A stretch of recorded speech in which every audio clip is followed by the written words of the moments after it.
US market में त्राहिमाम मचा हुआ है। नैस्डैक और डाउ जोन्स 1.5% तक टूट गए हैं। यूएस मार्केट्स में इस कोहराम की वजह क्या है, इसका असर भारतीय शेयर बाजार पर शुक्रवार को क्या पड़ेगा, जानेंगे सब कुछ इस वीडियो में। नमस्कार, आप देख रहे हो बिस्तक और मैं हूं श्रेया ठाकुर। गुरुवार को यूएस मार्केट्स में भारी बिकवाली हुई। इसके पीछे की वजह जानने की कोशिश करें तो गुरुवार को अमेरिका में Q1 जीडीपी आंकड़ों का पहला नंबर जारी हुआ। यह आंकड़ा अनुमान से कम आया।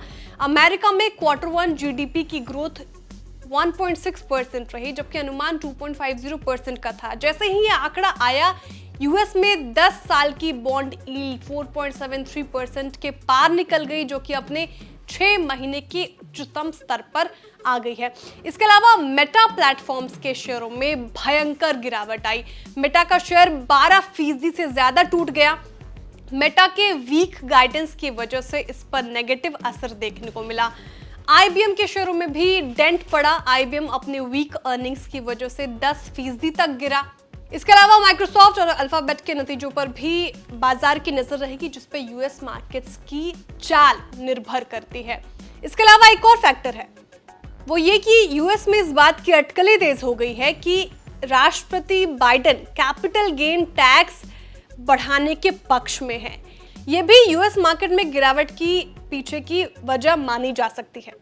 लेकिन भारतीय शेयर बाजार में आज अच्छी तेजी देखने को मिली। निफ्टी 22,570 के लेवल पर बंद हुआ, 167 अंक बढ़कर। वहीं बैंक निफ्टी 305 अंक बढ़कर 48,494 के लेवल पर बंद हुआ। शेयर बाजार पर, भारतीय शेयर बाजार पर इसका क्या असर पड़ सकता है, शुक्रवार को भारतीय शेयर बाजार का हाल कैसा रह सकता है, जानते हैं हमारे मार्केट एक्सपर्ट से। अब आगे क्या होगा, देखिए आज तो शॉर्ट कवरिंग के चलते मंदी करने वाले बिल्कुल निपट गए। जो कॉल्स बेचकर बैठते हैं, अगर कोई ऐसा इंपॉर्टेंट लेवल ब्रीच होता है मार्केट में, रेजिस्टेंस लेवल, तो उसके बाद एक्सपायरी वाले दिन ना ये शॉर्ट ज्यादा टिकते नहीं है, एकदम से शॉर्ट कवरिंग आती है। वो आज प्रूफ हो गया। जैसे ही ये 22,450 22,470 का लेवल निकला दोपहर को, तो उसके बाद तो बाजार एक तरफा ही हो लिया और बहुत ही शार्प मूवमेंट देखने को मिली। तो ऐसे में तो फिर सौदे कटते चले जाएंगे जो मंदी करके बैठे होंगे। तो वही होता हुआ नजर आया। बुल्स के पास अब रिकॉर्ड तौर पर पहुंचने का फिर से बेहतरीन मौका है। 22,775 का रिकॉर्ड हाई मार रखा है निफ्टी ने आज तक, लेकिन अभी हम पहुंचे हैं 22,570 के लेवल पे। अच्छा, बाजार कर क्या रहा है, ये बहुत इंपॉर्टेंट है। कल लोकसभा चुनाव का दूसरा चरण है और बाजार ने लोकसभा चुनाव के दूसरे चरण पे दाव लगा दिया। एक दिन पहले खरीदारी हो गई। ऐसी ही खरीदारी हमने 19 अप्रैल को भी आते हुए देखी थी, जब लोकसभा चुनाव का पहला चरण था। तो बाजार चुनाव पर लगा रहा है बेट, और ये एक अहम बात है। तो ये धीरे धीरे करके आप देखोगे कि अगर कोई डिप भी आ गई ना, तो उसके बाद फिर से खरीदारी का मौका होगा। लेकिन ये इत्तेफाक भी कह सकते हो आप कि 19 अप्रैल को भी खरीदारी हुई और अब 25 अप्रैल को भी खरीदारी हुई। देखते हैं अब कल लोकसभा चुनाव का दूसरा चरण कैसा गुजरता है। लेकिन नीचे 22,510 22,450 ये अब इंपॉर्टेंट सपोर्ट जोन की तरह एक्ट करेंगे, क्योंकि यही लेवल तोड़े थे तो उसके बाद रेजिस्टेंस लेवल टूटी ना। तो यही 22,450 22,510 के आसपास सपोर्ट बनेगा। फिलहाल ऊपर 22,680 22,730 के आसपास रेजिस्टेंस बनेगी।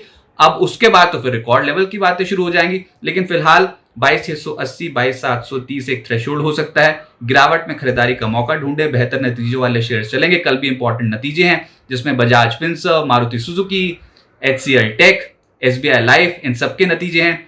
आज यूएस में Q1 जीडीपी आंकड़े आए हैं और वो आंकड़े आए हैं कमजोर। एस्टिमेट था 2.5% का, आंकड़ा है 1.6%।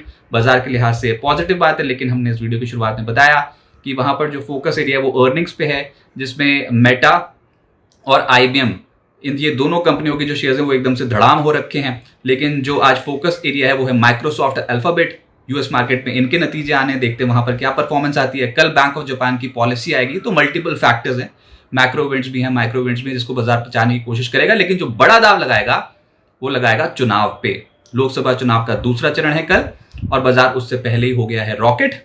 और आज तो शॉर्ट कवरिंग के चलते मंदी करने वाले बिल्कुल बैकफुट पे आ गए थे। तो ये खबर हमने आपकी जानकारी के लिए पेश की है। भारतीय बाजार में कोई भी निवेश से पहले अपने सभी रजिस्टर्ड फाइनेंशियल एडवाइजर की सलाह लेना ना भूलें। आपको ये जानकारी कैसी लगी, कमेंट करके जरूर बताएं। वीडियो को लाइक करें, शेयर करें, सब्सक्राइब करें और देखते रहिए बिस्तक।